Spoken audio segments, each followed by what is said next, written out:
जय जय रामकृष्ण हरी. संत निवृत्तीनाथ महाराज पालखी सोहळा 2025 श्री क्षेत्र त्र्यंबकेश्वर ते पंढरपूर असं मार्गक्रमण काल पासून चालू आहे आणि आजचा हा दुसरा मुक्काम. आणि या दुसरा मुक्काम पिंपळगाव बौला आणि या गावचे हे बौले कुटुंबीय बावले कुटुंबीय यांच्यातर्फे दिंडी क्रमांक 37 रथाच्या मागे यांना जागा उपलब्ध करून देणे असेल, अन्नदानाची सेवा असेल, हे अशा पद्धतीने यांच्याकडनं आपण माहिती जाणून घेणार आहोत. हे कार्य ते किती वर्षांपासून करत आहेत? नाव सांगा. संजय धोंडू बावले, पिंपळगाव बावला. बरं, हे किती वर्षांपासून तुमच्या आता ही 3रं वर्ष झालं. आमच्याकडे परत जाणारी ना निवृत्तीनाथ जेव्हा यात्रा राहते ना ती आमच्याकडे 40 वर्षापासून येते. ती कोठूर गावातली दिंडी.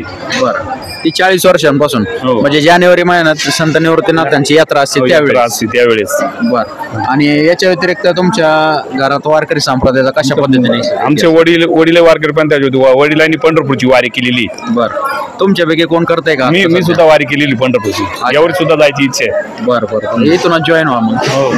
बरं, आणि आणखीन काय सांगताल, काय भावना आहे त्याच्या पाठीमागे? त्यामागे काहीच भावना नाही. एक आपण अन्नदान करतो तसं दरवेळेस प्रमाणे आजोबानंतर वडिलांनंतर आम्ही असं करत आलोय. ही परंपरा पूर्ण तुम्ही चालू ठेवणार? हो, कंटिन्यू चालू ठेवणार. इकडे कोण बोलणार आहे अजून? आजची दिंडी आमचे बंधू संजय डोंगू बावले यांचे ते साधारणतः 3रं वर्ष आहे. आणि जी त्र्यंबकेश्वर यात्राची जी दिंडी असती ते कमीत कमी 40 वर्षापासून, मी जेव्हा माझा जन्म झालेला नसेल तेव्हापासून त्यांची दिंडी राहते. आणि मी प्रत्येक वेळेस येते.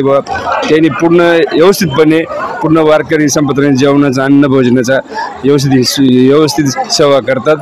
साधारणतः आमचे चुलते म्हणजे संजय डोंगू बावले यांचे वडील डोंगू महादू बावले यांनी साधारणतः दिंडीची पायी यात्रा केलेली आहे आणि ते पूर्ण वारकरी संप्रदायामध्ये आहे. त्याच्यामुळे त्यांची परंपरा आमचे बंधू हेच चालू आहे. धन्यवाद रामकृष्ण.